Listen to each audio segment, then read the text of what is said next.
Good evening and welcome to Tuesday's edition of the Regional News.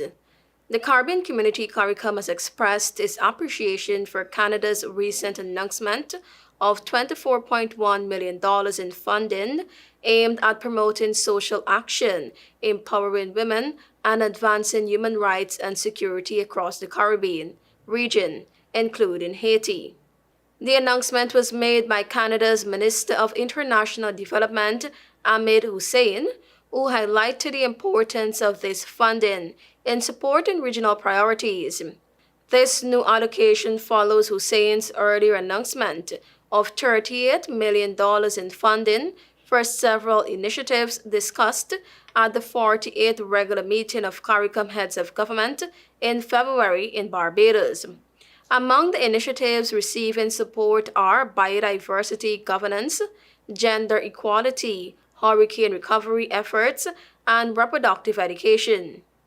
CARICOM has expressed deep appreciation for Canada's ongoing commitment to fostering a strong strategic relationship based on shared values and democracy, human rights, and adherence to the rules-based international order. The partnership also aims to address key regional issues such as trade, security, and climate change.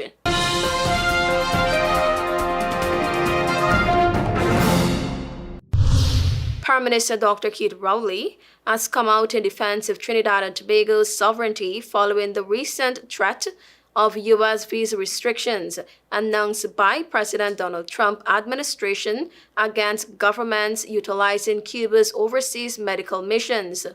The program, which has been vital to healthcare system across the region for decades, has been described in a report by the Trump administration as constituting quote-unquote forced labor and quote-unquote a form of human trafficking.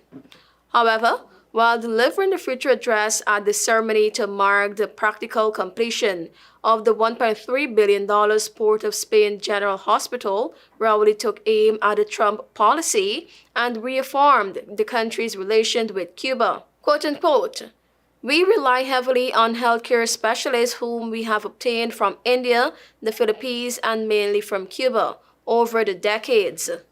Dr. Rowley said he was willing to surrender further trips to the U.S. in an effort to ensure TT's position is not taken lightly.